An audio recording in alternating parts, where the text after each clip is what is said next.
Well, good evening, everyone. Hey, everybody. I am so glad to be here today. It's going to be a great day today, and welcome to Knowledge is Power. And we've got some guests today on for our what our round talk table talk. Yeah, this is our special show we have on every first Thursdays on Knowledge is Power podcast live. Let me let you know about our platform. I got to let you know what we're all about. Knowledge is Power Podcast Live is a platform to share important information about educating the Southeast Texas African Americans communities with valuable information on health, education, politics, business, and finances. And we have some guests today with us that's joining our group. So let me show you the group. I need you all to know my group, my Thursday night group. So let's go here and bring them on to the screen here. And there we go. That's Terry, and that's my co-host, LaDonna Sherwood. LaDonna, right now, I've got some noise in the background. Okay, I'm now sorry. LaDonna, I just want to show you guys a little bit of what we're doing now, here. wait a minute. Wait, hold. You moving too fast, boo. You moving too fast. Wait a minute. Let's hold on. She get excited, and she just run. Hey, but anyway, I'm going to let everybody know that we're going to have our roundtable talk. We're going to talk about local issues, and with my guests, Perry Busby and Chris Jones and Terry Raw, who's always with me on my first Thursdays, every first Thursday of each month. And I have my co-host, Donna Sherwood, and she's on location at the NAACP headquarters, and she's going to be talking about what they're doing to help our neighbors in Orange, Texas, and Lake Charles, Louisiana, and so for that area. So, and also we're going to have a guest, and her name is she is the founder of the Love Thy Neighbors Beaumont, and her name is Bequita Hernandez Smith, and she will be sharing with the community on the show that would help give y'all information on what we're doing, what they're doing, and to help the needy, to help those who are in need, our neighbors in Orange, Texas, and Lake Charles. And let's bring her on. I guess, Madonna, it's all you, sugar. I'm super excited to show you guys a little bit of what we have going on here. I was trying to mute my mic earlier and I didn't do a great job, but these are the people that are working in the background, and it is so much going on in here, and I am super excited, you guys, to show you everything that is happening. This is huge. We have people that are working tirelessly to help our neighbors out that have been hit by Hurricane Laura. And I'm going to turn you over to Ms. Bequita Hernandez Smith, and she's going to tell you a little bit about Love Thy Neighbor. Hello, Bequita. Hello. Hi. Hey, how are you? I'm wonderful. You guys can call me B, Tony. Okay, that's a whole lot better, B. I love that. Okay, good. So you want me to tell you about Love Thy Yeah, Neighbor? tell us what you guys are doing. Tell us a little bit about Love Thy Neighbor. Okay, so Love Thy Neighbor is partnering with the NAACP, right? And the whole initiative is about being able to go above and beyond ourselves, right? So Beaumont was spared. Obviously, everybody knows that we were in the eye of the storm. The storm was supposed to hit us real hard, and we were able to escape catastrophe. So with that said, we were like, okay, we need to gather up our spirit and love on our neighbor. So we're going to take care of home first. So that's Orange, Texas. We're going to Orange, Texas tomorrow. We have everything. So many people came out and donated. I mean, above and beyond. I mean, everybody understood the spirit of we're good, right? So we need to be able to bless our neighbors. So we have everything from toiletries, water, so much water. Last night we had water, and and let me show you the water. Last night we had water, right? And it was about maybe 6 cases. And I said, man, Lord, we need so much water. Look at the water today. Wow. Wait, let me take this. There we go. Wow. You see that? You see that? Yes. So we have so much water. We have Pampers. So baby Pampers, all sizes. We have adult Pampers. We have snacks. Somebody came from I think one of the prisons, and just gave us a whole bunch of muffins and snacks, and we made snack bags and all these non-perishables. And I mean, Orange is just going to be so blessed tomorrow, and we're so happy to be in position to bless them. It feels good. You know, if anybody knows the difference between receiving and giving, giving is always going to be the best thing that you can do. And obviously we know we're going to be blessed for it. So that is what Love Thy Neighbor is all about. And if you can see my t-shirt, the t-shirt is representing, if you guys can see, the signs that we see on the highway, right, where it says like Beaumont limits, or you're entering into a new city. The whole Yeah. idea of Love Thy Neighbor is there are no limits, right? So Mm-hmm. we're going to cross city lines, we're going to cross state lines to be able to support our neighbors. Mm-hmm. Well, I So guess what do you think about that, Tony? I like that. But I tell us love a it. little bit about. Let's see. Well, how can people donate right now? Right now, Well, while right we now live. right now, this is the idea. So we did a drive. We did collections for 2 days. Right now is the end of our collection. However, Love Thy Neighbor is also about tagging along with different organizations in Beaumont, right? There's so much going on. So we want to be able to stand united with all of the organizations from all of the churches, Catholic Charities, Antioch, Salvation Army. So what we're going to be doing is every week we're going to be contributing something as the Love Thy Neighbor team and tagging along with one of those organizations. Also, so we wanted to make sure that all of these opportunities to volunteer was in one place. So we have the Love Thy Neighbor BMT Facebook page. And if you go on that page, what we're trying to do is upload all of the opportunities that are happening within our city, so that donators, if they want to donate to that initiative, if they want to volunteer, and also recipients, so they can know both, you know, in Lake Charles or in Orange, where they can go to receive assistance. We're Great. trying to make it a one-stop shop. Right, because we've been through quite a few hurricanes, and we know what it's like to um, be without. That's it. Yes, some That's right. people. There are some people, as you know. I was talking to one of my guests here, and he was saying they needed adults diapers, pampers. Right, right. Let me bring my guest back on. Terry, you there? Uh-huh. Yeah. Would Hi, you? Terry. Hey, how you Terry doing? is one of the I'm guests good. tonight. How are you? I'm well. Would you tell her that what they're needing? But Terry worked for a Medical hospital. sup- Yeah, hospice. yeah. So he travels there and trying to help them out. And they're saying they're needing Pampers and elder Pampers. So anybody that's watching and listening and sharing this podcast, please get in touch with B. We got the Love Thy Neighbor. They're located at the NAACP headquarters, which is in the compost center on Corner Drive. And they need more. They can use more. So we know how they we know how they feel. The people, our neighbors, how they feel because we've gone through it several times. So That's I right. know we want to be. We all want to be able to participate and help supply their needs. So if y'all watching the show and you're sharing it with someone, you know, if it's tomorrow or the next day or the weekend, they're still going to be collecting supplies from everybody. Drop it off at the NAACP headquarters. What days they can do that? B? The NAACP is going to be accepting donations. I think Monday, is it Monday through Friday from 11 to 3? 11 11 to to 3. 3. The NAACP, they can Okay. come and bring. You can drop anything that you Right. perishable Yeah. canned goods, water, clothing, shoes, whatever you can support.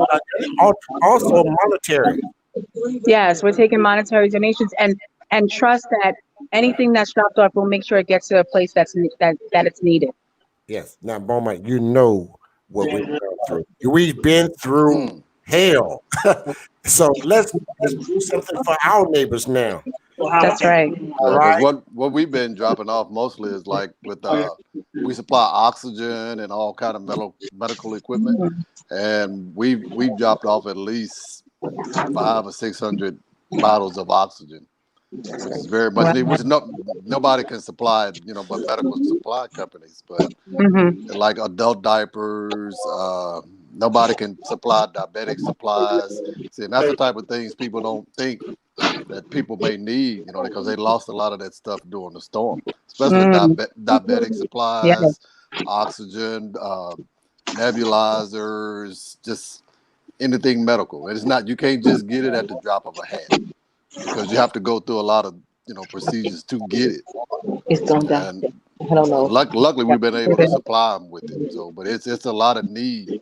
Everything y'all collecting is they need it, especially adult diapers. I'll tell them. So, Yeah, if you have a call or something, at the end of the show, I can kind of do a little spiel. Oh, ladies. I'm sorry. Okay, what we're doing now? Okay, now we've got that out the way. Is anything you like to add, LaDonna? If it's there, we're going to go on and go on with our round table talk. And let me move you out my screen here, girl. You all in my mix. Let's see here. There we go. I'm working the board tonight, baby. I'm working the board tonight. Got everything in place here. Let's go here. All right. Now, hey, listen. Let's go here because I've got to also do a couple of PSAs that I promised that I would do on every show, regardless what it is. And that is, I'm going to be supporting my candidates that is running in the November the 3rd election. Remember, early voting starts at October the 13th, and we're re-electing Sheriff Zena Stevens for our sheriff, and we want your support, and that's what we're supporting. You vote who you want to vote for, but I'm telling you who we're supporting. So I'm talking about those who, on the other side, we're voting for Sheriff Zena Stevens. Also, we've got my guy, let's see, Joe Desater, who is also running for re-election, to elect. So he's also a candidate for this November election in here in Jeff for our state representative. And we always support Joe. Joe has done well. He's been very informative. He's given us all that we need, and we've got someone we can go to when we are in need. We were in hurricane last year and the year before, and the floods, he was there to help us supply the things that we need and helped us all, this whole district here that he represents. Also, I'm going to have Constable Javon Pollard. She is also running for a re-election. So please, John, let's support our local Democratic candidates. And also one more I got. Oh, yes, Jay Stederberg. That's right. He's running for State Senate District 4. Jay was on one of my shows earlier this month, and he has good ideas about drainage. Did you hear about that, Terry? You talked about the drainage system. No, I didn't see. I'm gonna have to go back and look at it. Yeah, you can go back and look at the YouTube on YouTube, and you can see every podcast we've done. So it's always there, and that's for everybody. If you want to watch another podcast that you probably may have missed. And I'm missing someone. Who am I missing? I am missing someone. There she is. Adrian Bell. And we're going to be supporting Adrian Bell as well. So these are our candidates who we're going to be supporting, and I hope you do too. We're going to vote this November like we never voted before. We're going to change some things. Things need to be changed. Now, let's go back to our show here. Let's see here. Let me get these other people off of here. Okay. There we go. Now, coming Sunday, next Sunday, please, people, join me next Sunday, September the 6th at 7 o'clock. We're going to start early at 7 o'clock. My special guest is going to be Dr. Deborah Nell Williams. And we're going to be talking about living with diabetes. I know that rings a bell, don't it? Yep. Yeah, living with diabetes, how to prevent diabetes, how to manage and control your diabetes. We need to stay healthy. We need to stay on top of our game.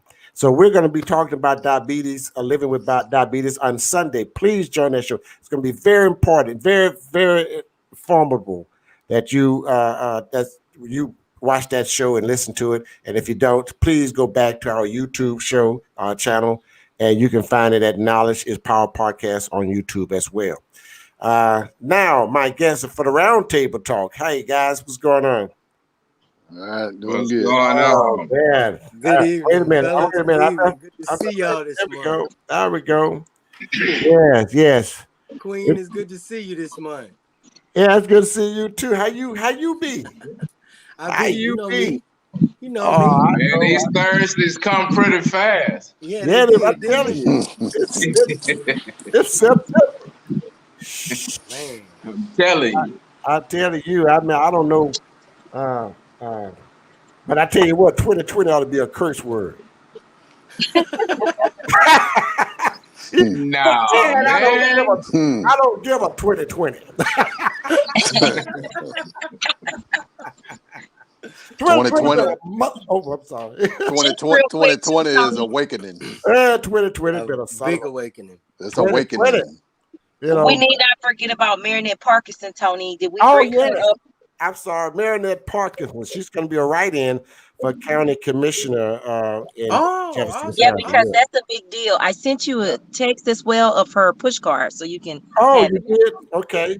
I got that for you to upload with the rest of your All candidates. right. Okay. Great. 'Cause I didn't have one on her. I'm glad you give it to me. And we're going to promote Marinette, get her in the loop de loop. Anyway, guys, you know LaDonna. She's my co-host. She's been Awesome. on. Of course, I know LaDonna. She's also a fellow member of the local Beaumont NAACP, baby. Yay! Yeah. You know, I told her earlier I'm gonna have to have two co-hosts because it can take a lot of pressure off of me. She can do a little talking and I can do a little talking, but she do a whole lot of talking. I love it. She does a lot of informing. Yeah, but it's so good. It's so good to have you guys back, and we're missing one. We missed a couple of guests that I guess got a little tied up today. But I'm ready. Round talk. We talk about anything. Everything goes. Everything goes on round table talk. But before we start round table, let me make sure our folks know now. We got to go to www.2020censors.gov to complete your surveys and your census surveys. We need you to do that. I've got a whole lot of guests coming on this month, and but let's just go to roundtable talk. Let's go with it, my guys. What happened? What has happened since last time we talked? From A to Z. I mean, right. So much going on. Too much. So much going on. I don't know where to start. I don't know where to start. We had to evacuate. We had to evacuate last week, and I didn't want to go, but last time I started to stay for Ike. I stayed for Ike, and I promise you, I'll never stay for another one. But boy, didn't we dodge the bullet this time? Yeah, I totally agree. Yeah, y'all really did. Y'all really done it. The greater Southeast Texas. We really dodged the bullet, son. Let me tell you, a nice bullet, especially compared to what we've seen, from our neighbors, like you said, in Southwest Louisiana and portions of Southeast Texas, compared to the devastation that we see. Yeah, we dodged a huge bullet, and it was by like miles. 20 miles. You know what I'm saying? Like, I mean, it tilted just a little bit to the east, just a little tad. Yeah. And we could have been wiped out. Well, they knew we weren't ready for that. Oh man. Not with this. We wasn't ready for that. And no. Not like Lake Charles was either. No, they definitely were orange either. Oh Lord, poor Lake Charlie. I feel for him because I know we've been through them. I think we've been through 4 major ones. I think 2. Yeah, we've been through 4 major. But here's what I lived in Beaumont for 20 years. And And man, I can't. Huh? you never experienced it. I actually lived there for 20 years, but man, I never recall in those 20 years us ever having to even come to these extremes Yeah, for a it's hurricane. changing. It's changing. It's called climate Yeah, yeah, change. It's called Yeah. global warming. Global So, warming. That's what I yeah. want. yeah. That's what global warming. I was there when Alicia came through. Alicia came through like in the summer of I think maybe 84. Yeah. You know, Yeah, but it I was know. nothing like it's nothing like this. Surface Yeah. with the physique. And it behooves everybody to actually pay attention to the effects of climate change. Yeah. Yeah. Because like we're getting we're getting storm surges like never before. We're getting winds at high rates that we've never experienced before. Most of the storms that we see pass by the Gulf seems to get strengthened somehow. So and then too, even in our own backyard, a lot of us aren't really paying attention to the changes that we see, or the changes that we're not really taking notice to, like a lot of me being raised around the swamp and different things like that of Louisiana. Swamp birds, water birds, and now I'm starting to see more of those type of birds where I live here in Beaumont. And yeah, we're by the river, but we're not by the Gulf of Mexico like like most swamp lands or places of swamp is. I understand that Beaumont used to be the thicket, and which was also considered swampland, but over time, you see the progress and the advancement that this city has made compared to now what you're seeing, flooding in different areas, even just, a small rain. Well, we don't even get small rains anymore because 45 minutes worth of rain was considered a small rain back in the 80s. And now it's flooding communities, especially like around this area. Yeah. No, so you have climate change coupled with bad infrastructure and years of bad infrastructure. Yes, sir. And, Years.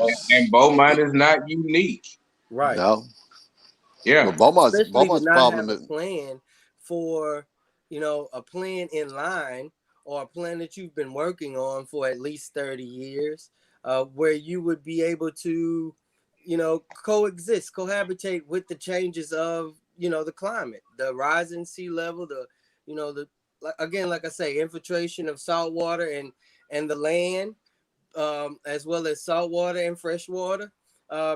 Whether we realize it or not, if salt water continues to infiltrate the land, then we see trees start toppling over, just like we see for hurricanes and different storms, like windstorms and stuff like that. Roots come out, in holes, so it's a lot of different things that we need to take into consideration when we think about and also, combat or coexist with the effects of climate change. Yeah. Hey guys, we talked about on the Tuesday show. LaDonna and I was talking about, you know, we're not even out of it. The September is the peak month, okay? And we talked about on our Tuesday show about making sure our people understand insurance, to having the right insurance and what type of insurance, because a lot of people is going to get scammed. Yep. Right. Yep. And I'm telling you another thing, they better be careful about them contractors too. Yep. Make sure they're bonded. And Make sure insured. you make sure you get your three bids, and make sure you know who that you're doing business with, because they out there. They out there. They are And scary. Yeah, and I Always. think that one of the most important things that we can do is to be prepared. I find that oftentimes we're reactive instead of proactive, and Right, insurance is money when it matters most. You can't wait until there's a storm in the Gulf to start trying to buy windstorm insurance or Too right. get late. renter's insurance or purchase flood insurance. You just can't do it. yeah, Too late. everybody in this southeast Texas and south, all the Gulf, the south, the Gulf, the northeast Gulf, all of us need insurance. I mean, for your homes and properties, because I mean, everybody and their grandma and their monkey need to be protected, especially in this time of the season. I mean, make sure they're protected with their contents as well. That's Absolutely. another important thing. Make Yes. sure they're protected with contents. If you know you've got almost $50,000 worth of contents in your home, your belongings, make sure you've got enough coverage To cover it. to have that replaced. Absolutely. Renters as well. Renters Yeah, we talked about definitely renters need also on Tuesday. to know about renters insurance and the importance of it. Especially like if you have auto insurance, some things that happened, and I didn't find this out until I found out the loopholes of the insurance game. Like if my car is sitting on my property and the tree falls on my property, that's not auto insurance. That's homeowners or renters insurance. So I'm like, well, wait, what if the tree, was on my neighbor's from my neighbor's yard? Hopefully my neighbor has renters or homeowners insurance that I could file and either get my car repaired or reimbursed or something of that nature. But there's a lot of little loopholes that, especially when the insurance company comes, that we need to be mindful of, especially like you said. And that's why your agent Right, matters. Who you have Exactly. exactly, as your agent exactly, matters. Because some of exactly. them are not Because truthful some with of you. them are right, Mr. Or Terry. they're just not knowledgeable. And that's what I was telling Yeah. Tony the other day. One thing about farmers has a university in addition to the school that we complete. So you're gonna become knowledgeable about what's going on. And I think sometimes with insurance, it's more about who you have and what they know. Because if they don't know, then they can't divulge that information to you, and Right. it'll leave you in a bit of a pickle. That's the bit. I know that feeling. So, Yeah. but Well, I just don't never recall Beaumont really flooding like it is now. And it's a lot that's going on that we probably don't know about. It's like, how many of y'all know about grading? What grading is, as far as ditches and things like Oh, that. grading. Yeah. Yeah, great None of rating. Okay, you like the none of slope. yeah, none of that has been done in Beaumont in years, especially like where I live. And that's a big fight that a lot of people ignore.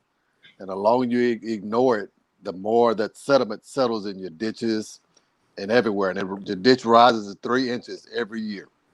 So you're losing 3 inches of lower ground, which is going to allow more water to come up, like into your homes and your businesses. But nobody probably ever thinks about it. I didn't think about it No, until it because started the coming in people my learn to house. live with it. Yeah, but I'm The not. people learn to, the people learn to live with But it. learn to live with it, yeah. Right. And And like that's a mistake. I right. mean, And like that Brother been Busby nothing by said. me has been greater than 11 years.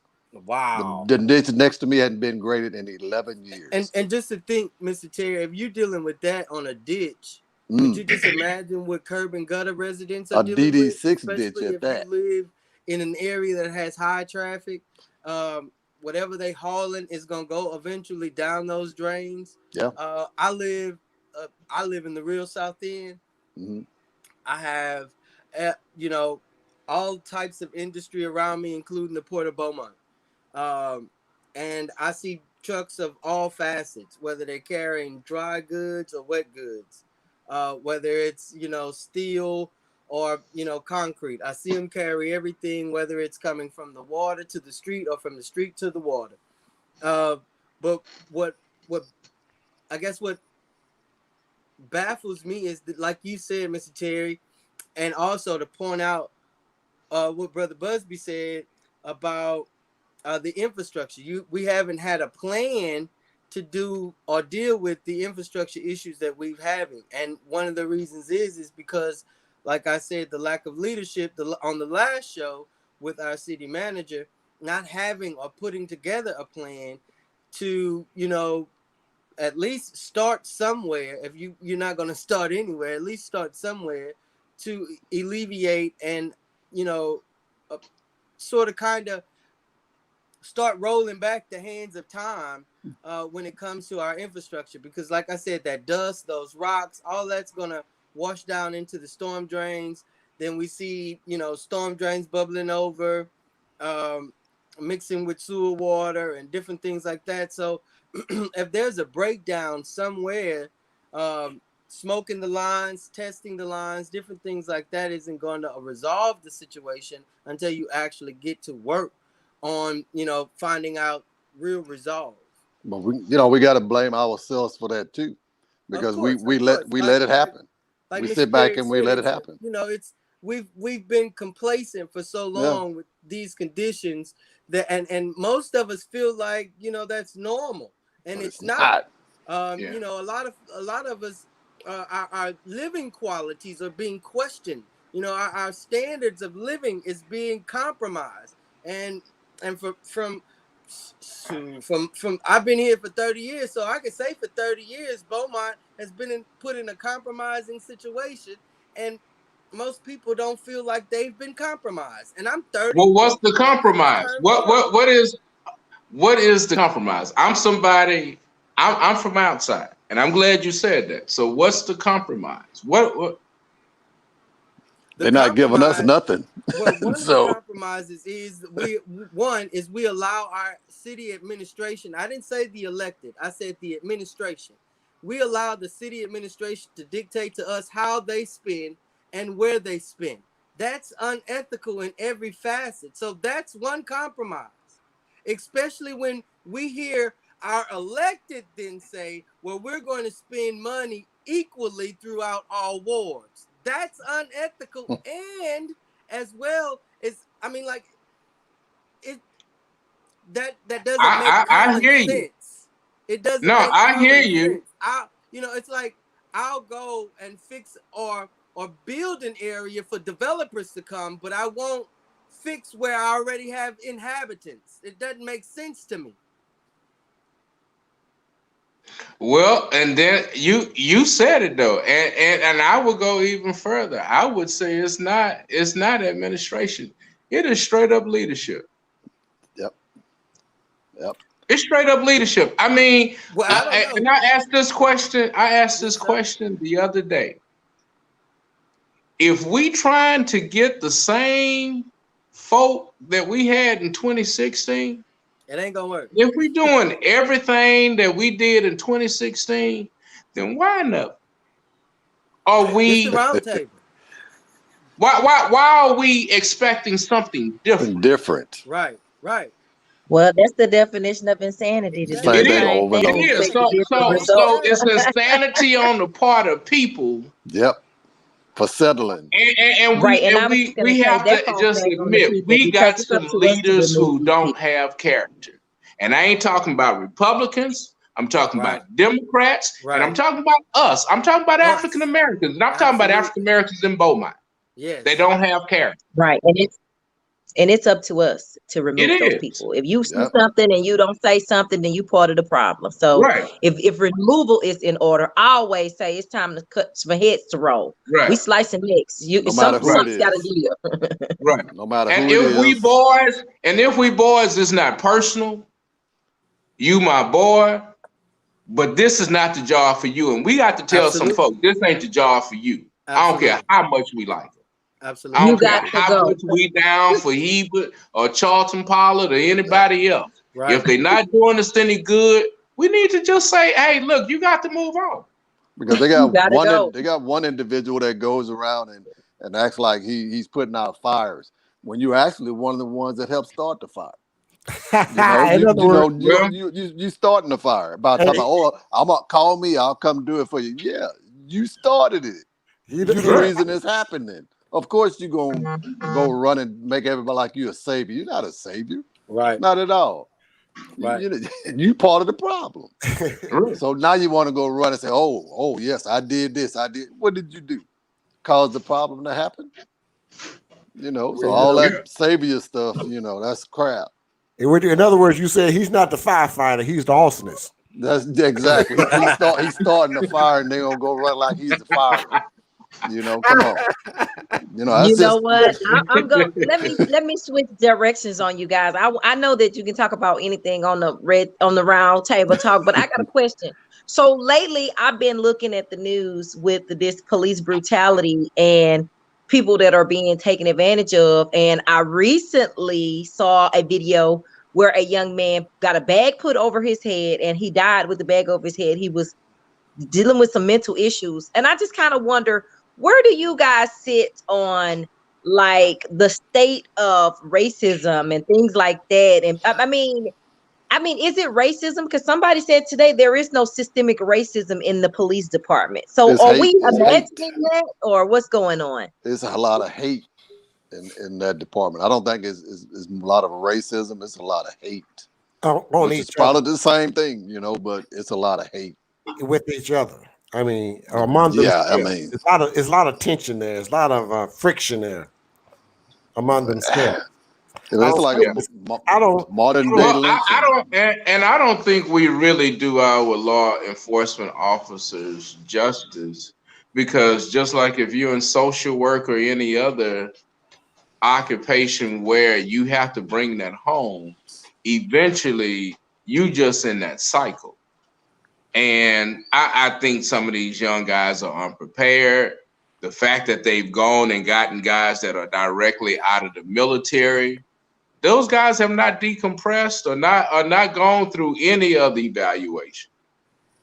And they putting them right back in, and the first thing they see is battle zone. Yep. As military, but I guess I have to say, you know, we the standard of a military personnel and the standard of a policeman don't match. I raised my hand and I took an oath to protect life, liberty, and the pursuit of happiness under this Constitution on these lands. And I'm glad you asked this question, LaDon, because it's been a battle for me as far as like, what is my response? And the reason it's a battle for me when it comes to my response is because I know as a veteran, I'm held to a different standard. And my repercussions for whatever action I have, whether it's to build a militia or anything, is not the same as is not going to be the same as the policeman. I know that I have a greater consequence to my actions when it goes to Geneva Code, Geneva Convention, rules of engagement. All of those things play a part into how we as military personnel, who not just protects this country, but who does peacekeeping missions all over this world and does all kinds of things that we as veterans may not understand while it's going on. But again, we are still held to a different standard. Now, as a police, we don't see that standard. And the reason we don't see that standard is because in their constitution, in the police's constitution, it says that they have a right to refuse you service.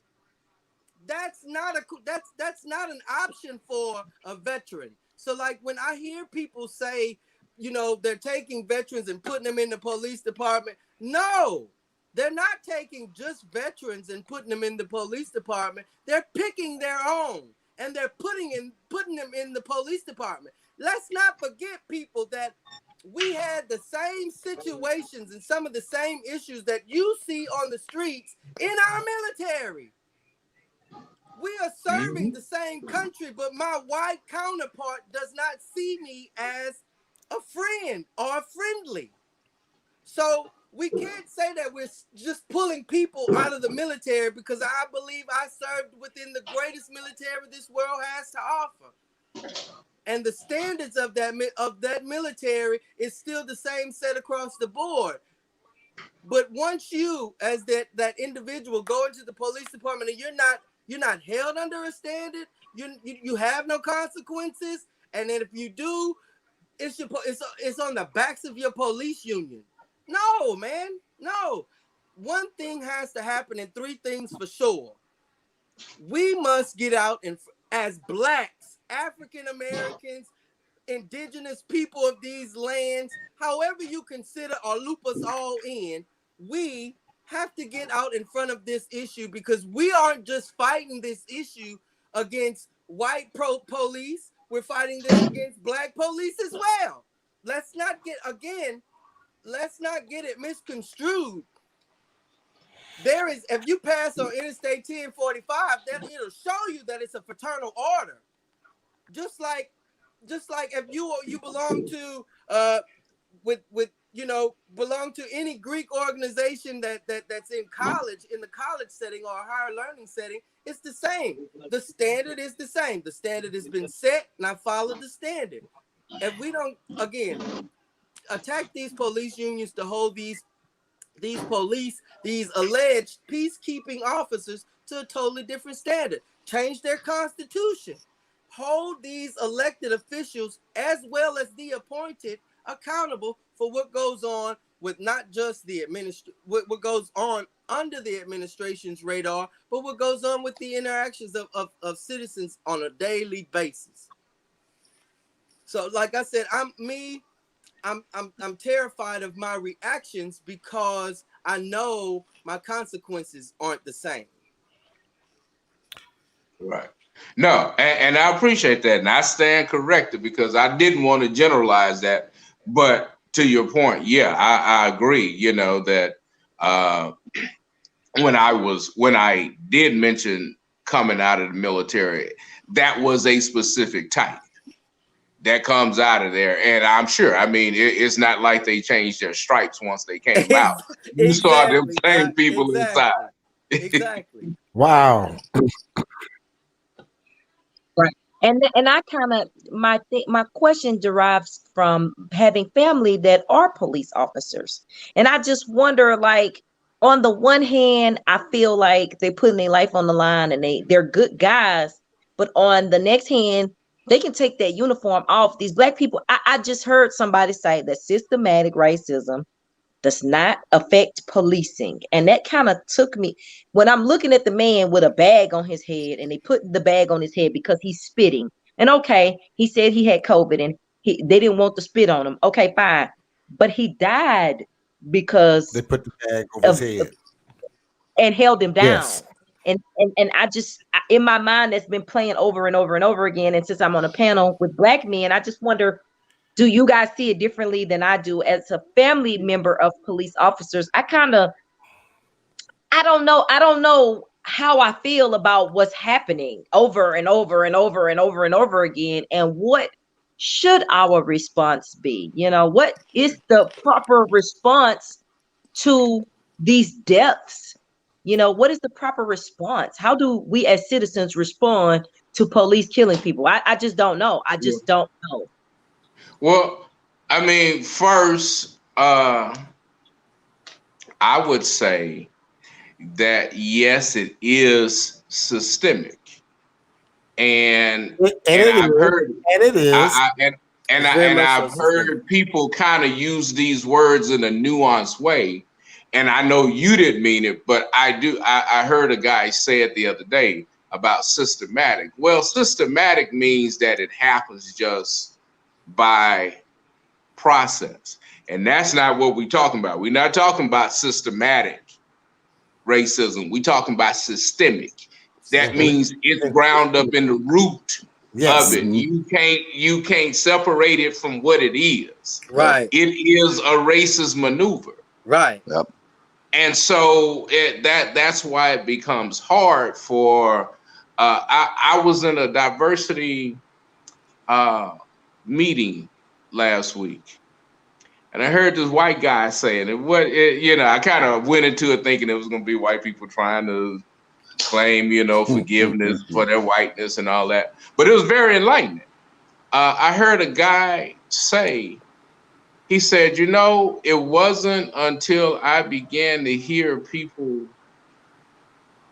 talk about what Black people talk about what they go through each day. He said, and for me, it never really resonated until the one day I woke up and I said, you know what? I have never woken up and wondered what my day was going to be like because I was white. He said, and for me, that end was where he found that, yeah, that was their white privilege, because a white privilege means I never have to wake up thinking, what will my day be like because of something, my skin. He says, I never thought about it a day in my life. I never thought about being white. He said, and for me, I had to realize that was a privilege. And so when you talk about, the police, it's very hard. Like I say, with social workers, once you get inside the culture, because the culture is systemic racism. And we've seen black policemen be just as hard against our boys as any white cop. Yes, sir. Because that's the system. The system needs some black guy to beat up on another black guy so white guys feel good about it. Yep. Preach. Preach. So that's where it comes from. And so that's where you get that. And so you get a black guy who trying to come into a system that's not built for him, and he trying to belong, he gonna try to fit in. And the first thing they're gonna do, just like they do in the gangs, just like they say the gangs do, they make you go out and beat up an innocent person. Yeah. Just like they say that that's the original game. They haze you and all this other stuff. Or you become a target, like my family members that are police officers, and then they target you, and they don't like you, and they set out on a mission to make your job harder. Now you got in this to change the game, but then the game doesn't want to be changed. Look, Donna, think about the police, the African American black police chief that was promoted to chief in Chicago.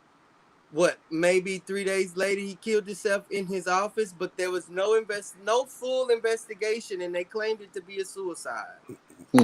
Yep, I read about that. You hear no more about it. But now all of a sudden he want to commit suicide, being a part of the same organization. Come on, man. Yeah. You're right. Hey, we are in the middle of Roundtable Talk, and if you'd like to join us, you can email me, text me your email address, and I'll send you a link in the comment box, and you can join us if you have something you'd like to talk about on our Roundtable. Everything goes. We talk about it all. So I don't want to cut you guys off, because we're going to stay on this. We're going to stay pretty close to the same topics we've been talking about. I want to talk about this thug. That's right. I said he's a thug. He's a murderer. And don't tell me he's a kid, because he's 17 years old. He's a thug. I want to talk to Kyle. Kyle Rittenhouse. Yeah, he come from another state with an AK-7. How did he get it over there? His mother drove him, right? Yep. Right. And at the same time, see, is that they're trying to protect him, that he's the please let me say something, y'all.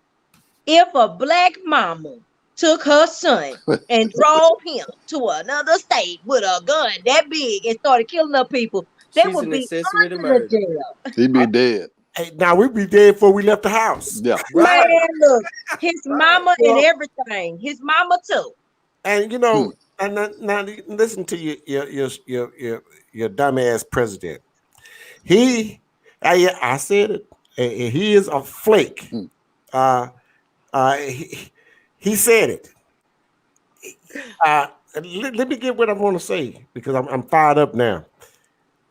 He tried to protect the group. He said, well, he was trying to defend himself, so that's why.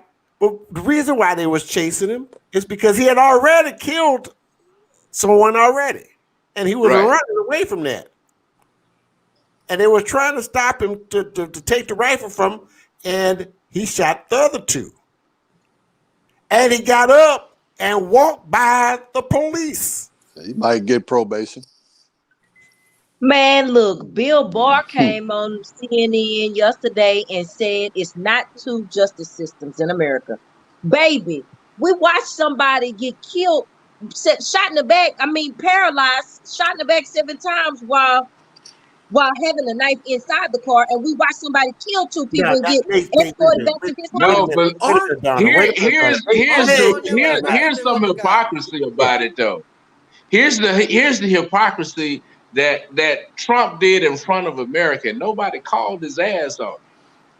He sat up there and gave that boy a defense just by what you said. You said that he said he was scared. Now here's the president saying. Yep. But all Barack said was that if he had a son, he looked like Trayvon, and white folk jumped on his ass about it. That was not a defense. This president went out there and gave that man a legal defense. You're gonna give him probation. That spoke to judges. It spoke to judges and it spoke to juries. Yep. He might get a year probation. Not just him. He took the bullet pulpit and did the bidding of a murderer. Right. Okay. Right. And and if you ask me, he gave clearance to all the rest of them to say that they scared. Again, I say, y'all, I'm low key scared of my reaction because again, I was trained in every facet, not only to protect myself, but to protect my family, and I'm gonna do it in every which way I know. I know how and was trained how. So I just don't understand how some people see, just like we said, see the things that we go through and don't figure that it's two different justice systems. Like this young man that killed a guy riding on Highway 90 with no lights on. Hit him, killed him instantly. The judge, the elected county judge, had mercy on him, the person that murdered somebody, where he didn't even see, you asked me, he didn't see no jail time, he didn't see anything. Was ordered by the courts to go place flowers at the site of the deceased, not the graveside, but the site. Murder is murder, especially if I would have hit somebody in the car, I would not have been able to leave the scene. This gentleman was able to leave the scene. His family came pick him up, and he left the scene with the permission of the officers. No toxicology, no, none of that taken from this individual. Nothing. A white man killed a black man in the car, and the white man went home. And still able to go home. It's baffling. It's just baffling. It's baffling. I bet if I walk myself, wait a minute. If my son walked to the mailbox with an AK-41, he wouldn't make it to the next door neighbor. But this guy drove from one state to another. He ain't the first. And he had all intention to plug somebody. He ain't the first, y'all. Won't be the last. With his mama. Nope. With his mama. Don't leave the mama out. So wait a minute. Okay, I'm the police. And I got a 17-year-old kid. Now he's not even legal. And he walks right on, and they hand him a bottle of water, and he walked right on by him. They had a conversation. He walked on by. Thank y'all. We appreciate you. Thank you is what they said. With his mama brought him there. Yeah. And look, they would have my mama too. Why ain't nobody bringing up the mama? If some black people get in a car with some guns and go shoot up some people, everybody's going. She should be charged with the mama too. The mama too. I'm talking about the mama. She's aiding and abetting him. That's right. Yeah. Something. The mama too. I'm stuck on the mama brought him over there. I'm stuck right there. Yeah, What mother is gonna bring? Let me tell you something. I mean, I don't know no mamas that's going. I'm telling you, this is baffling. To protect somebody else's property that you're not even you don't even know. I mean, first, your mother wasn't concerned for your safety. She just knew you was gonna be okay. I mean, my mama be upset when I drive from the south end to the north end. She's like, call me when you get home. This lady dropped him off with a gun, no problem. She didn't have no fear in her heart.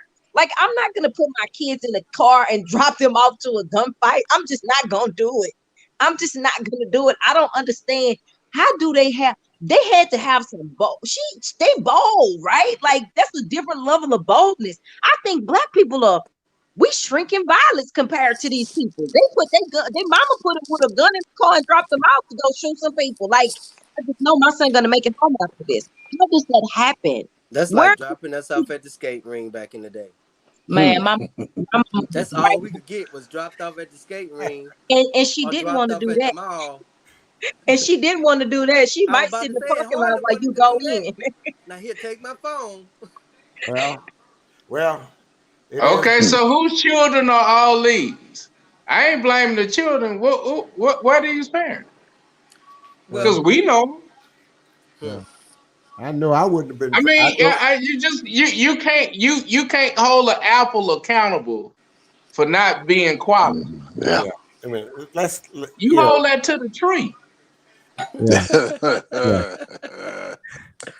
Well, it don't serve no time either. No, I don't think. Like I said, it's what you call modern day lynching. Right. Modern day lynching. And again, she would, the parent of the minor, because he wasn't legal. You're not legal to carry. 2, you got dropped off without adult supervision. 3, you killed some people.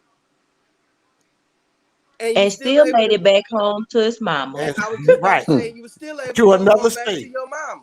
And your mama not in jail either? No. Yeah, his mama needs to be in jail as an accessory, and he definitely needs to go to jail too. They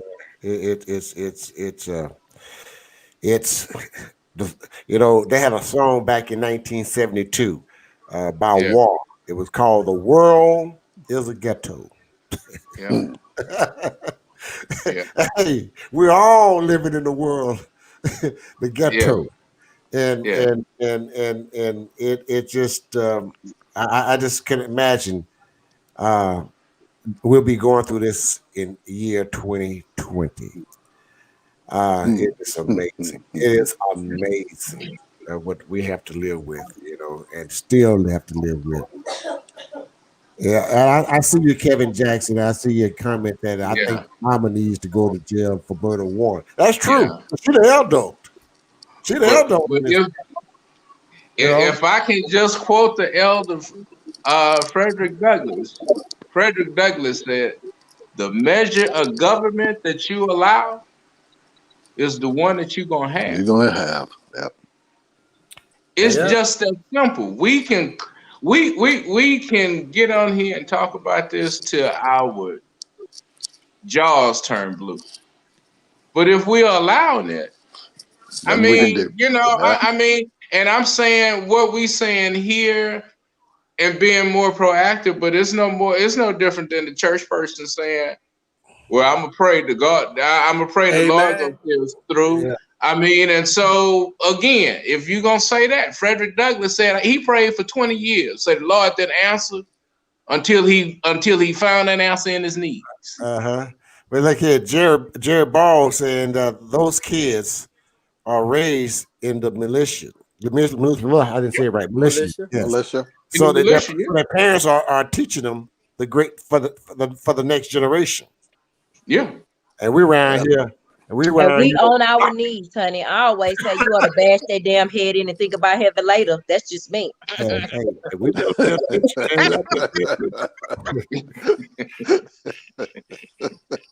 I'm sorry, y'all. That's all right, bro. That's all right. See what I mean by I'm scared of my reaction? Hey, Ladonna? let's see. Rub it off on the round table talk. Rub it off.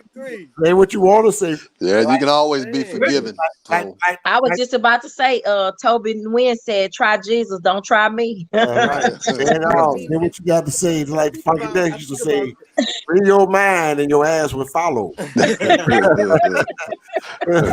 the question you also asked LaDonna, especially about what can we do.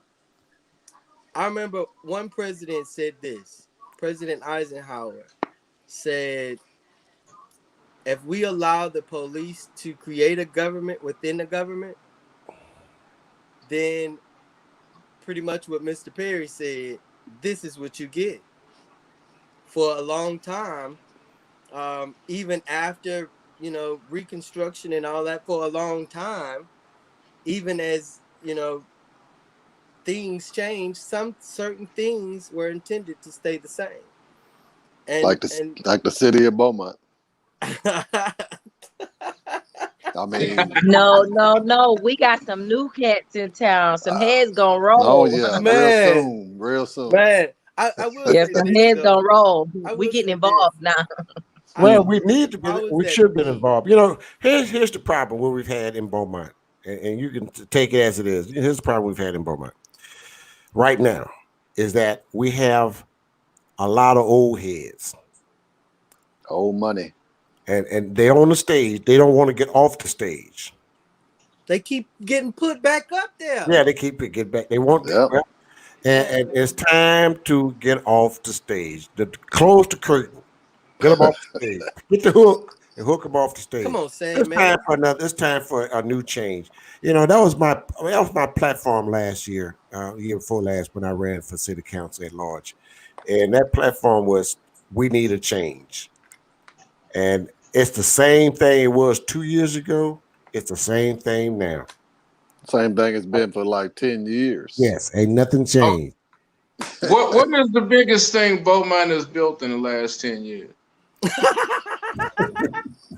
Oh my God. Damn, a laugh is the biggest thing they done built. Oh, what? What did you say? I'm trying to think. The Dowling Road extension? No. No. The new road extension, coming from the backside of Park. Oh, you talking about the one that flood?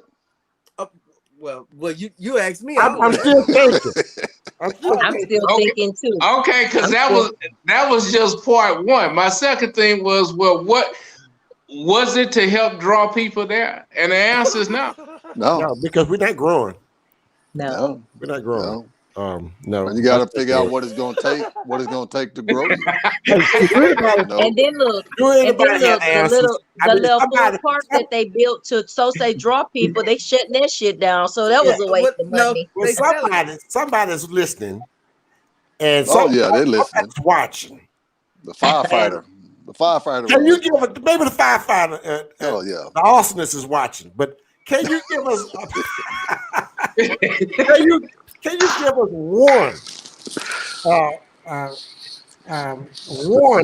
one, something that can help? What can we do, or you can do, to give us an idea that we can grow this city? Well, you gotta start with like trade schools, because everybody's not gonna graduate from high school. And if you do graduate, you can always go to a trade school. Right. And we open up at least 2 trade schools out here.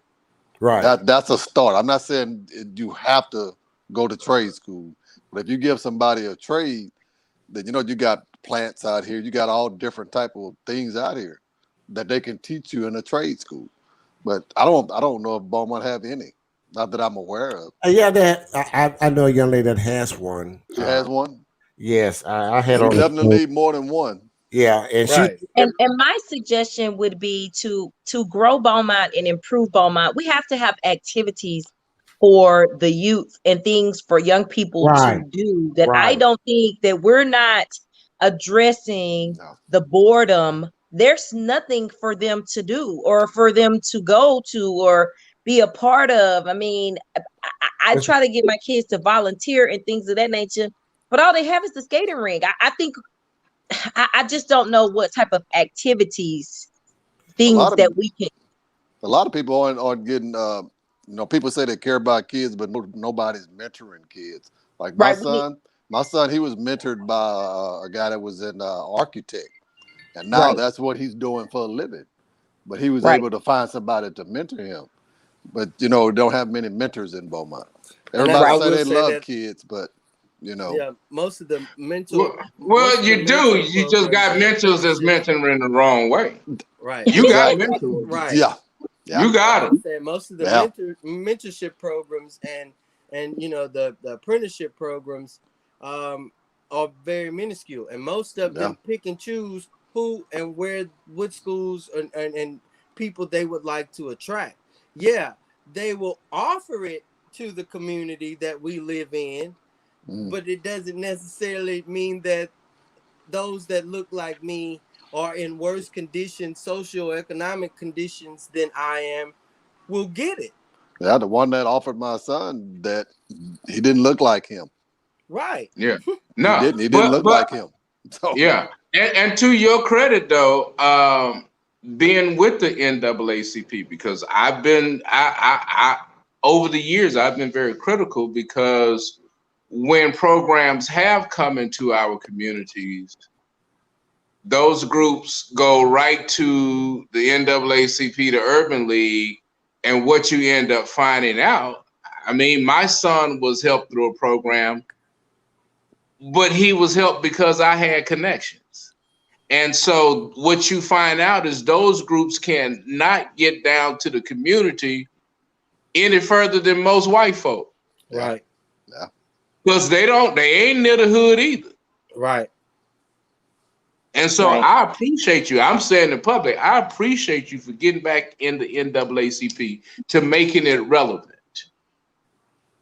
Because we can't live with the NAACP of the 60s and expect kids in 2020 to feel good about it. Right. And I'm super excited to be the public relations person for the NAACP, because one thing about it, I'm a little bit ratchet, but I'm also educated. I have a master's degree, but I pride myself on being able to reach people where they are. Right. Like, I'm not going to talk all over your head. And just because I know a plethora of big words doesn't mean that I need to use them every day. I need to be in touch with the community. I need to be able to relate to the kids. I need to be able to bring in a younger generation of people and get them fired up about stuff that pertains to us, that pertains to our community, where they feel like they've been left behind, or they feel like don't nobody care, And while right now we're taking on issues about voting and about census, I'm looking forward to when COVID is over, because AJ's got this thing where we're going to go out and just give the kids a good time, music and fun things and hot dogs and jumping things, just to let them know that we still care and Black people matter. I think we got to love our own people, because nobody else loves us. And one thing about it, if we don't show love to one another, then we're going to be missing that part. We need that part. Black men need to know that Black women love them, and Black women need to know that Black men love them, vice versa. And it has to start with the young people. We got to start showing love, because the older people really teach us how to love each other. It was all about work in my family. Work. Do your work. Go to school. Go to college. Get a degree. Go to work. Go to college. Go to degree. Go to work. And save money. But you can do all of that and not be. You could be piss poor morally with a whole bunch of stuff. That it's not about that. You got to go out and show some love to somebody. Have a kindness, kindredness to want to. I spend my day just donating to different causes and people and things and crap that you wouldn't even think of. And I do it just so they'll know that somebody loved them. Right. And we also got to make our peers uncomfortable. Because I totally agree. Because that will put all the pressure on you. And people will feel fine saying, "Ooh, my girl did this. All right, go." And nigga, where are you? Right. Yes. Yes. I mean, and we got, and I'm serious. Because we with a president who will go to that level. That's right. That's right. You don't think he gonna go to any level it take to get another 4 years? Ooh, Lord. And that's why I keep asking. That's why I keep asking us. Then what the hell are we waiting for? Right. Yep. You know what? I've been calling people right now. I got a list of 30 names already that I'm monitoring them. I'm getting them ready. Like, you ready to vote? Make sure you drive a license, everything you got, whatever you need. And I own a medical transportation company. And every year too, I try to just go to the projects and ask them, do you have a driver license? Are you ready to vote? Get in. I'm about to take you to the polls. Get in the car. It's gonna be. I mean, and that's kind of where we got to get with it. Just get in. Just gather some people up and come on down. Let's go. Right. Yeah. Right. You're right. I totally agree, Jerry Ball. Jerry Ball, that's the truth. Definitely. That's right. We've been cowards. A lot of us. I mean, because when we talk about the streets of Beaumont, and I've heard people in Beaumont say this, man, if Reverend Busby, Reverend Daniels then was here, we wouldn't have this. Well, damn it, then who that? Right. Who gonna be that person? Sure. I'm quite sure. I know Reverend Busby passed some information and some technical information down. And it wouldn't on our knees, man. Right. Yeah. I got a story I'm gonna tell y'all one day, but my daddy fought Zumos over, because Tripe City got his name because Zumo always made it smell like tripe over the 70s. Was it in the 70s? When we moved on Blossom, my daddy fought Zumos like hell. Yeah. He's like, I'm not gonna pay all this for a house for you to make it smell like that. And 70. I wonder why every time I walked in your house, it smelled like chitlins.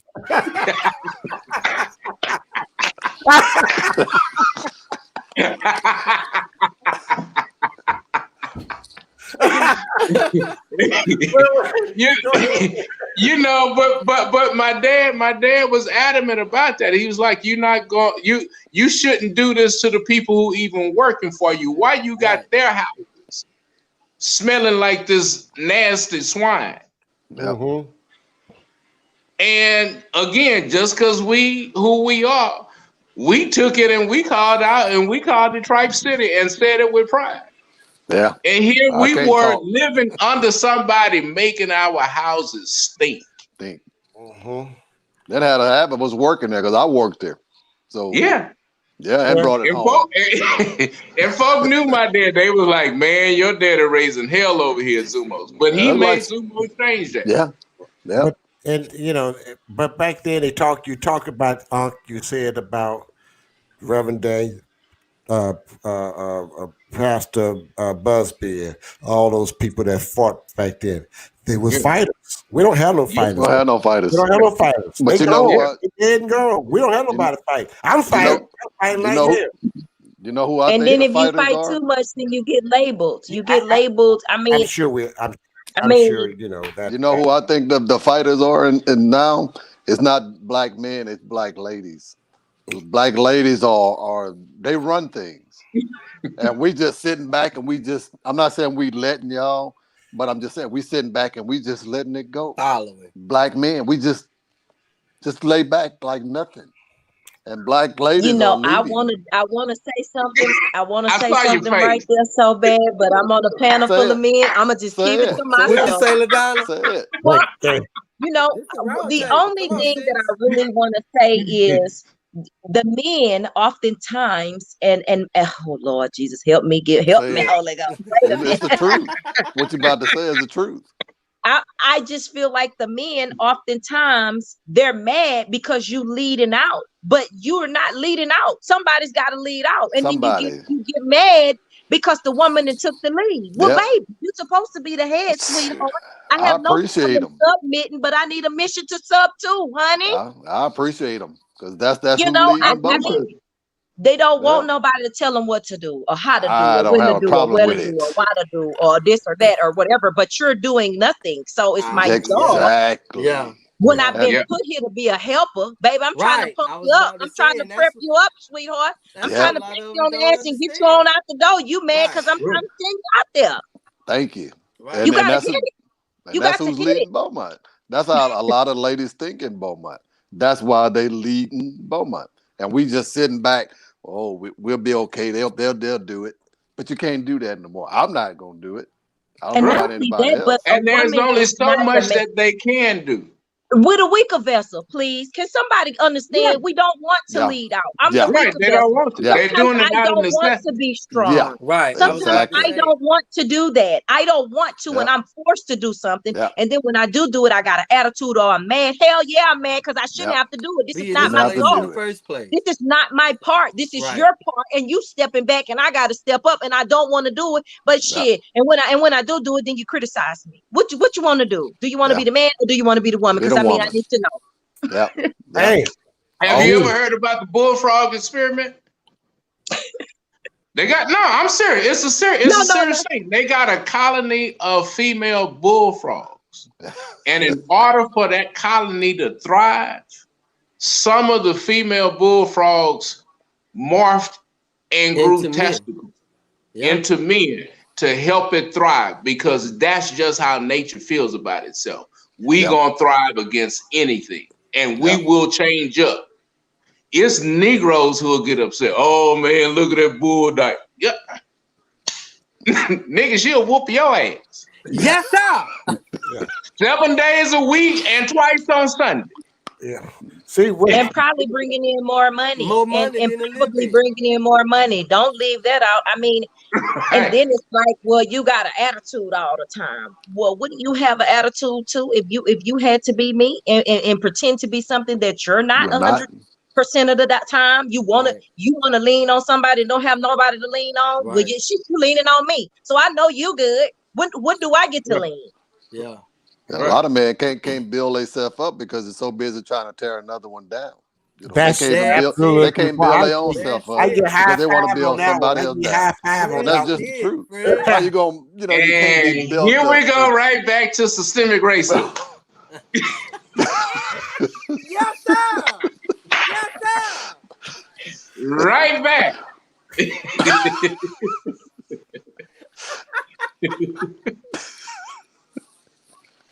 Come on, man. Yep. That's Yep. how it goes, man. That's how I'm it goes. serious. Button up their suit, Yep. man. Put their tie on for them. Show them that it's systemic, man. Yeah.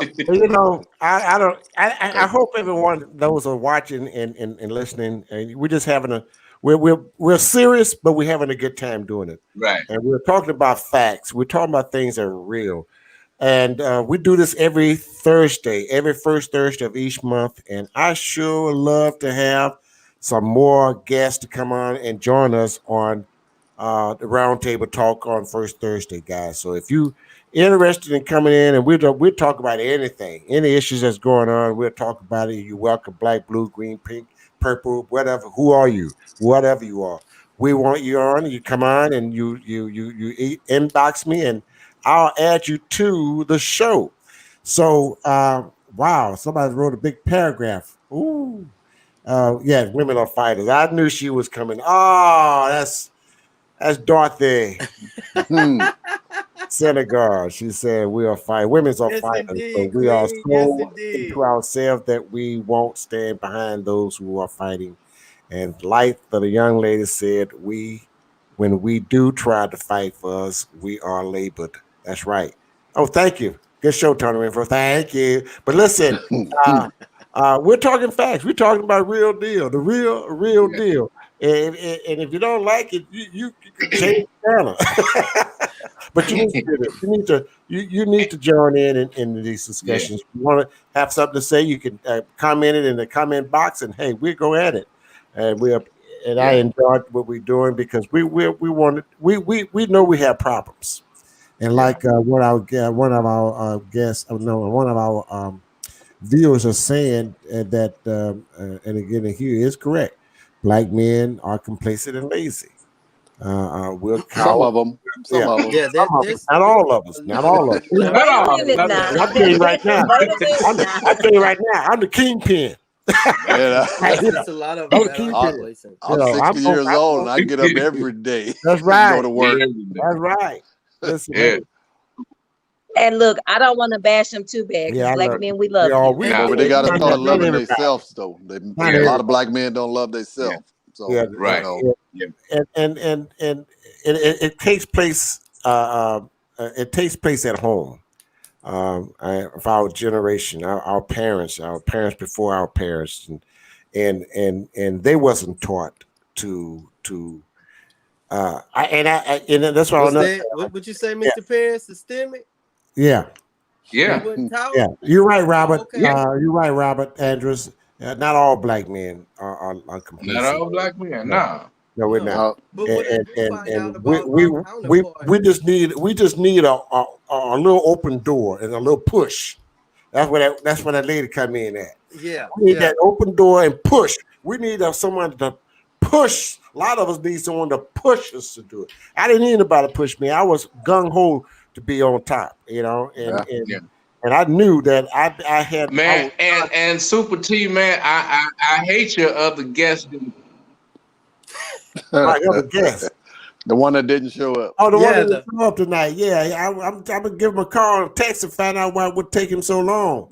He ain't gonna come on. What happened to him back out? I mean, we're gonna talk, and we're gonna talk about it. We're gonna talk about it, and we're gonna get a chance to talk about it. But I want to bring him so he can defend himself.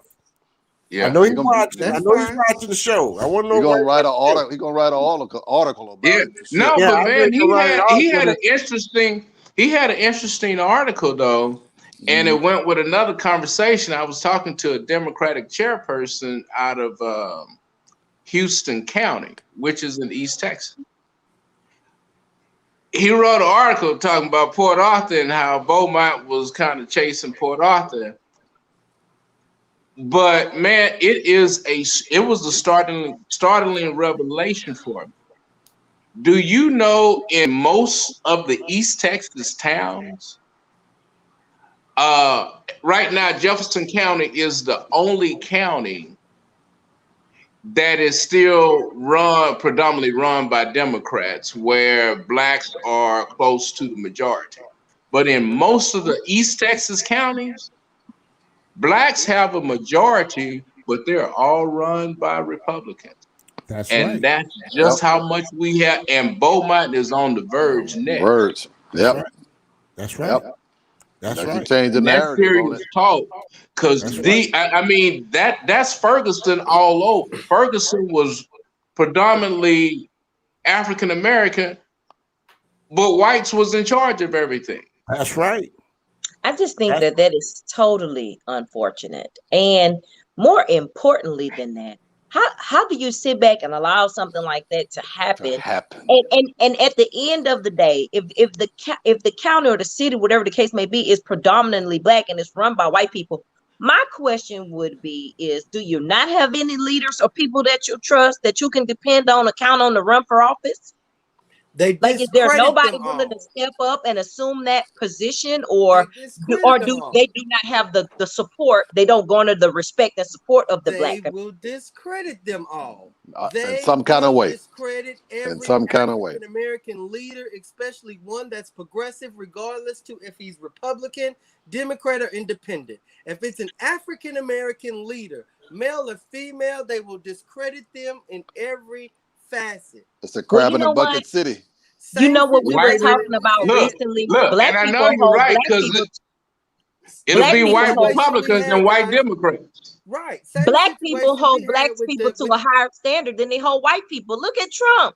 We let them get by with everything. We'll forgive them and let them do all kinds. Mr. Grab them by the pussy got in the office by doing whatever he wanted to do. Right. And then we'll get a black person and then can't forgive them because, they got a woman on the side. Right. Well, hell, it's the same low downness. Okay, just one of them look like you and one of them don't. What's the difference? Hey, Trump been married how many times? 3. Man, that would never happen.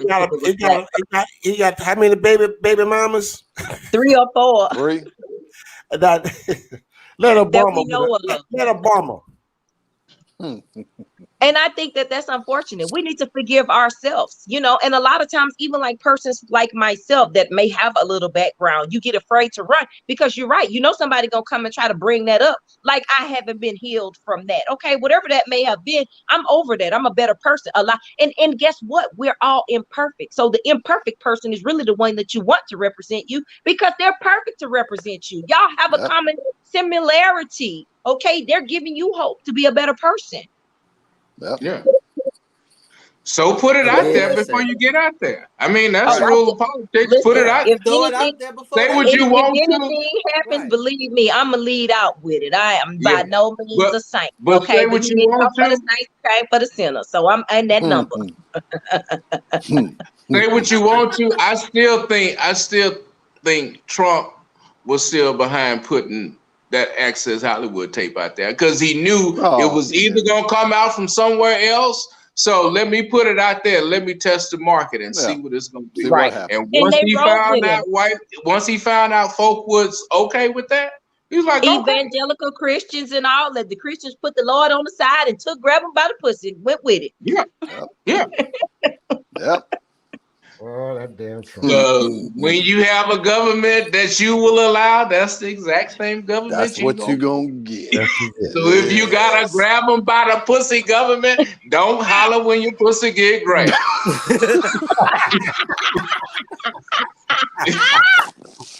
Woo, baby. He showed and did just about that to just about everybody. You've already set the tone for the evening. That's right. Okay. Yeah. So we rolling. We rolling, baby. I love it. Listen, it's I'm so glad that y'all let me come on here with y'all. Man, I didn't mean to be so locker room in front of you. I didn't mean to act like Trump. No, I'm here for it. I'm here for it because I'm one of those ones that you can't. It ain't nothing you can do to me, Mister. She told you she was a little ratchet. That's I gave that little disclaimer. I gave you the disclaimer, Queen, and you did it perfectly. Yeah. I got a PhD, although I can be a little ratchet. Yeah, she can be a little ratchet, but anyway, she's good to go. Hey, and that's my co-host. Yeah. Oh boy. I love it. I love it. And we, people, we do this every first Thursday of each month. Please join us every Thursday. Every first Thursday. We need to do it more than once a month. We do a roundtable talk. But we don't want to give them too much, though. No, we don't want to give too much. Don't want to give them too much because they listening. Yeah, we know that. The firefighter is watching. So. And they can't wait. Like I said, they can't. They're gonna. The firefighter is watching. Give everybody a pass except for us. That's how they do it. Watch. Yes, a whole lot of firefighters are watching. Hey, the arsonist watching. Yeah, he is. We do have problems here in Southeast Texas. We really do. And we kind of touched on a lot of all the things tonight. We talked about systemic racism, and which we do have. If we have it here, right here in Beaumont, Texas, right here in Port Arthur, Texas, right here in Orange, Texas, right here in Southeast Texas, right here in Silsbee, Texas. We've got it right here. Think about it. We are predominant. We're the predominant. We're the major predominant race here. But we fight each other, though. That's right. And the Republicans are running our city hall. Mm-hmm. All right. We knew it or not. It's this way. Anyway, hey, it's just like in Ferguson, Missouri. It's the same thing here. Yeah. You know what? We don't have to go too far. You know what pisses me off, Tony? Is when my counterpart come to me and tell me, Martin Luther King was a Republican, right? As if I'm not aware of that time and the party affiliations of leaders at that time. Again, right. I'm gonna say the Republican Party of that time was something of greatness because it was majority African American. After it was infiltrated by Dixiecrats or Democrats or independents, then you had certain different types of legislation that wasn't going. And then they cut all the black legislators out of Washington. And then some of them cut them out of their state senates. And that's right. Cut them off of the county. That's right. Cut them out of city council and aldermans and different things like that. Whereas they had at least a populace or a nice portion of the populace to at least go vote and produce legislation. But again, I'm gonna say they discredit our leaders. Look at what they did. Look at and I have great respect for our police department. Not all of the police that's in the department. Notice what I said. When you have the police union and the police department like this here, and there's African American leaders in the middle, and then they hang them to dry in front of everybody that was paying attention, especially at that time, of finding out what are we going to do about police brutality, even if it's not happening here. The disparities and the discrepancies that we do have with our police department, what are we going to do to fix that? And what they did with your African American leaders, and not just the NAACP, not just your Black Baptist Church, not just with your Black Kojic Church, not just with your Black Catholic Church, they hung them out to dry and pretty much told all you niggas, no matter what you say, no matter what you do, the police union's running itself, and they hire and they fire the police. So either you deal with it or you get your ass out of Beaumont. And that's the way it looked. Even at the time, even at the brink of majority of the especially the younger middle age people here, Black people here, they was ready to tear this motherfucker up. Because we don't see what we saw on the news. We got our own things that have, that will build up that same anxiety and that same emotion to be like, well, before it even get there, we'll burn this motherfucker down. Mm-hmm. And then next thing you know, you ready to call up the leaders of the community, whether they're young and or old.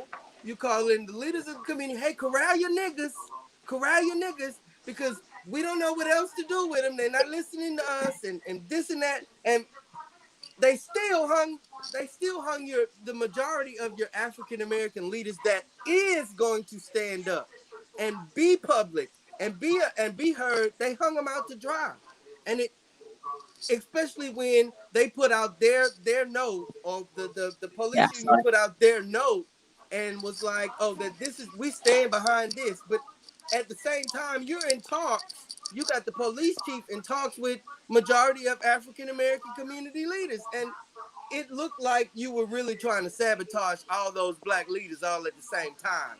To me, again, like I said, when I went to the military, I was taught on several different things, and shooting a gun is not it.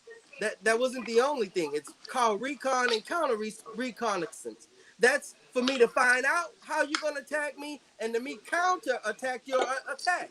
So it's going to take a lot. Like Mr. Perry said, like Mr. Terry said, and like LaDonna said, it's going to take a lot of strategic individuals.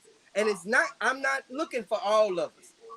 Just a few strategic individuals to give it to all of us. And once we all have it, we cannot be separated. If you outside, you gonna know you outside. And we have, like Mr. Perry said, yeah, you my partner. Yeah, we played at BCP. Yeah, we played at Central. Yeah, we ran. We did this. We did that on Irvin, Gladys, wherever.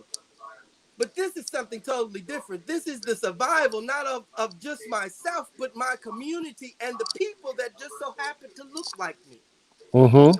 And to speak to your point about Republicans, where you originally started, I think Black people feel like secretly, they probably won't say this, their values probably align with some of the Republican Party values, but their legislation does not reflect the shit that you need in your community. So you can maintain your own values, but you need to be for the party that's reflecting what you need. You know that you need social programs. You know that you need healthcare. You know that you need certain inalienable things that you need. Whereas they made the distinction with Trump. So your values may not line up with the party. The party, I mean, and all of that's fine, but you hold that separately based on what you personally believe at your house. You can do whatever you want inside of there. But outside of there, collectively as a group, we need to get one way and stick with it. You can practice that too. You non-abortion, don't abort.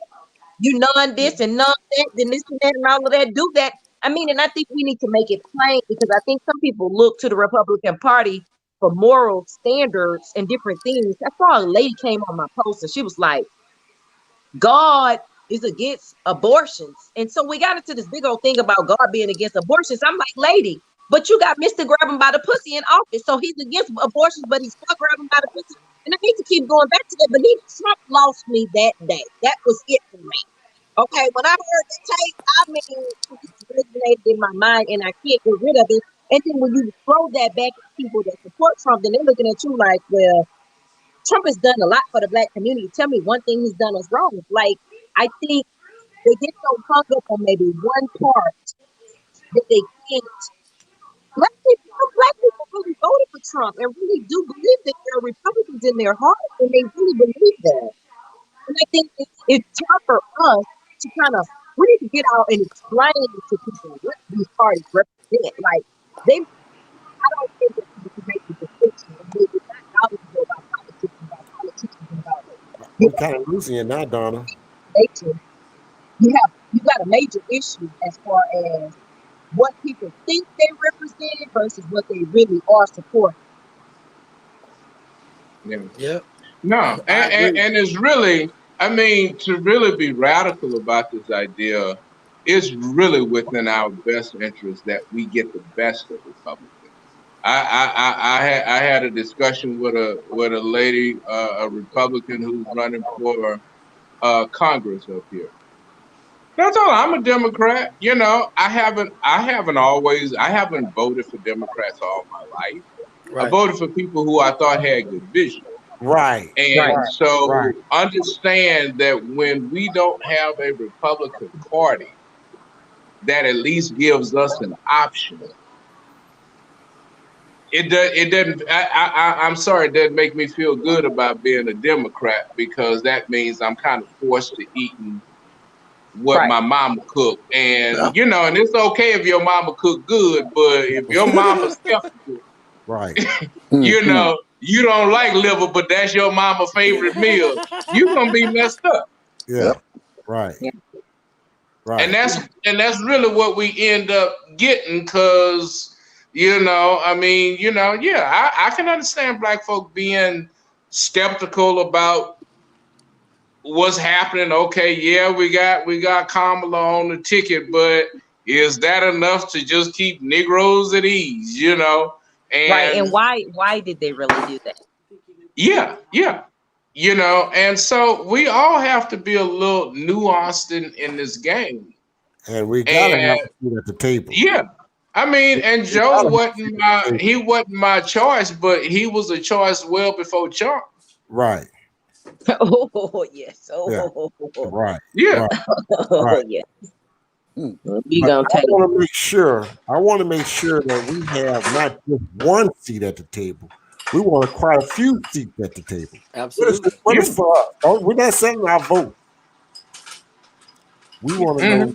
That's what I want to know. What you gonna do for us? Right. And I tell this to people all the time, Tony. And you know, when we were on the campaign trail together, I told people I vote for policy, not party, not politicians, or politics. Right. I vote for policy. And I don't care if it's coming out of a Democrat's mouth, a Republican's mouth, and or independent's mouth, or if we even create a new party. I don't care, because those are the laws and legislation that governs me, you, and everybody else. And I tell people this, the same thing I used to say, Tony, I still say it to this day. Slavery is but of a measure on the ballot. That's it. That's it. Yeah. And if they could go back and redo it, they probably would redo that. Yes. Guys, we get on. No, I mean, people really don't know Republicans, and especially around 2010, Republicans have been pushing for this idea of having a constitutional convention. And y'all might hear people say that and don't even pay attention to that. Yes. What the constitutional convention does is that if they can get 3/4 of the state or 2/3 of the state to agree that they need to open up the Constitution, that means anything is on the ballot. That means they can swipe Amendment 15 right on up out of there. Forget this. We forgave slavery. That's right. Yeah. All of it's on the board. That's right. Yeah. Well, and that's what Republicans' long game has always been, is to get back to revise and reconstitute a new constitution for America. okay. That's their long game. Well, okay, but I'll tell you one thing right now, and you made a great point there, and I believe that. But we're in a ditch. Who do you trust to get? Who do you feel better getting us out of this ditch? Us.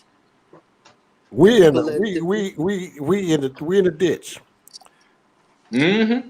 And the president, Obama had us out the ditch. He drove us right on out the ditch. Drove us right down out there, high rolling. But the con artist put us back in.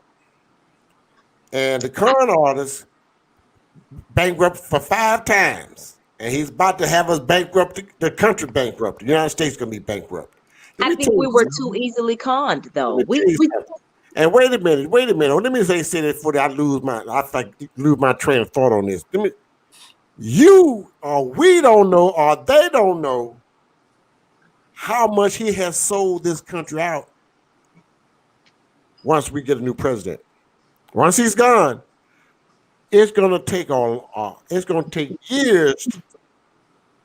years to uncover all the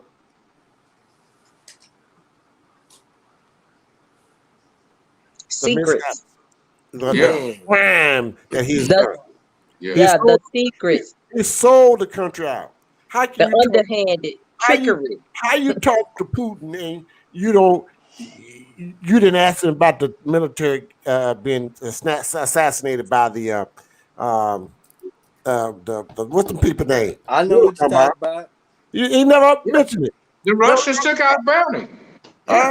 So what you talking about? The Russians took out bounties. What you talking about? How you gonna steal the election? Or what you talking about Putin for? How you gonna help me steal? How you gonna help me win this election? And the money, the deals that he's making. Because please believe, when he leave, he gonna be set. He ain't worried about. This man is a trickster, like you say. But we fell for the con. Like a bunch of people fell for the con. I knew he was a con when I'm a con know another con. Another bullshit, another bullshit. Come on, right. You know, I understand. But he's good. He's good. No. He's good. Now I shocked a white guy with that same logic, Super T. Yeah. I told him, I said, well, now, if I give you the fact that you think all Negroes come out of the ghetto, I will claim coming out of the ghetto. But in the ghetto, understand, I see every low down thing. So I know a con when I see one, because that's where cons hang out, is in the ghetto. So I'm beating you still on experience. Right. And he's the master of the distraction. Oh man. I tell people all the time, I know another ninja when I see one, because I've been a ninja a long time. Yeah, full-blooded too. Full-blooded too. I always tell her, hey, I always kid everybody. I said, the guy, when I said, boy, that boy's crazy. But you know what? Let me tell you something. A dope head recognizes another dope head. An alcoholic recognizes another alcoholic. Another crazy son of a gun know another crazy son of a gun. Mm-hmm. You recognize them, and like you said, we come from the hood. We know what we know the game. I knew he was a trickster from way back. Right.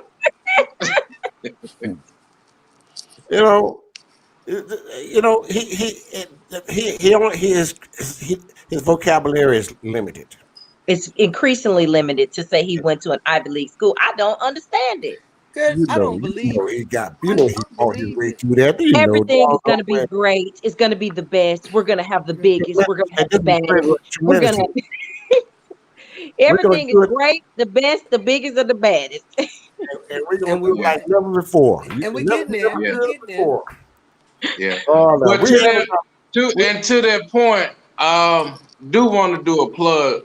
Yeah, I was gonna go to that before we close out. I was gonna go to that before we close out, and we're about to close out. But you're going to be on tomorrow and Saturday and Sunday, right? Oh no, that's next week, right? That's next week, right? No. I'll be on all next week, starting Tuesday through Friday. Yeah, we're doing a series called the 2-minute warning, which is just like in football. You know, the 2-minute warning is crunch time, and unfortunately, fortunately, I think we got a great offense. I think people are pushing people to the polls. We got a piss poor defense, and our defense is we go vote and we go home. And we got to do more than that now. We have got to really, because people think that our elections are audited, but they aren't. They want to get them in and over with. And this election season is full of problems. Absolutely. When our election system was already full of problems. Absolutely. So we're doing a 4-night series to teach everyone about the issues that are most important. We ain't talking vote by mail. We ain't talking all this other stuff. We're talking about the things that determines how your votes get tabulated. Because we understand voter suppression in terms of us not getting to the poll, but there is also another suppression that happens in terms of our vote. And yes, I know that sounds bad that people are saying my vote not gonna count or whatever. It won't count if you don't pay attention. And that's why votes within the African-American community get stolen, because there is no oversight. And we've got to change this. And it is a very important issue. The fact that you all down there are voting on electronic machines, you have got to hear what goes on in terms of your voting when it comes to electronic machines. And where's it going to be, Mr. Perry? Okay, Terry. Yes, Perry. Tell us where we can find you next week, so the viewers can find you next week. Yeah, next Tuesday through Friday. It's going to be, we're going to have it on Facebook Live, but it's also going to be on StreamYard. I think we're going to do it on YouTube, so you can always catch it on demand if you missed it. But yeah, it's four nights, and I'm bringing in some of the leading investigative journalists in this country. I don't know if you've ever heard of Greg Palast. He did a documentary called "The Best Democracy Money Can Buy," and he just came out with a book in July called "How Trump Stole 2020." Yeah, so he's gonna be there. He's gonna be there. I've got some other great people that when we talked about it, the one thing everybody says is that the concentration of the efforts in terms of voting always comes back to the Black community. And it's the same in every city and every state. It's not done the same way, but the target is the same. And it's because we do not have good supervision. And we got to start looking over that. Because like I say, we can get our people to come to the polls by the thousands, but if they counting us by the hundreds, it ain't gonna work. Right. Yeah, and Unc and I, we talked about that a couple of times, and I would like to see that show, and it's going to be on YouTube and Facebook Live next week, 4 nights, right? Tuesday through Friday, correct? Yeah. And what's the name if you ever run a campaign again, you need to listen to this, because this is for a campaign. We just had an election here a couple of weeks ago. I done got 3 calls from candidates that lost. What was that you were saying about what goes on with voting? Right. You didn't want to listen to me then. Okay. I'm like, what's his name? Now I'm hot, y'all on me. Mike Jones. Mike Jones. Back then you didn't want me. Now I'm hot, y'all on me. all on me. All right. Hey guys, I enjoyed you this evening, and I hope those that watched us or just turn it on for about 10 minutes. You know, we are talking about some real valid stuff, points. And join us again next first Thursday of October. I hope to have more guests. These are my guests here, but we're going to have extra guests. I'm not going to invite extra guests come on so we can kind of let everybody get a voice in and enjoy themselves. But again, knowledge is power. Yes, it is. And watch us on Sunday with Dr. Deborah Williams as we talk about living with diabetes. And we know diabetes is one of the number one common killers in Black people. And also, I've got another show set up with a couple of doctors that's going to come on, and we're going to talk about colon cancer and prostate. So, Prostate. yeah. So please, people, stay with me. Knowledge is power. I have a Facebook page called Knowledge is Power Podcast Live, and I have a group page called on Facebook Knowledge is Power Podcast Live. You can find literatures on Black history, health, finance, just anything you want. It's going to be there. It's very educational on those pages. It's two pages. It's a page of group page of Knowledge of Power, and as our live page, Knowledge is Power Podcast Live. So with that be said, guys, I thank you, Terry Roy, Chris Jones, LaDonna Yes, sir. Sherwood, and Perry Busby. Hey guys, Thank you. See you. Much love. See you the next time I see you. All right. Good. I enjoyed you guys. Enjoy. Queen, come back. Please register vote, and please register vote. We're gonna be block to block, blocking the block to get you registered vote. We're gonna do what we gotta do this elections season. Thank you, everybody. God Good bless. night. Yeah.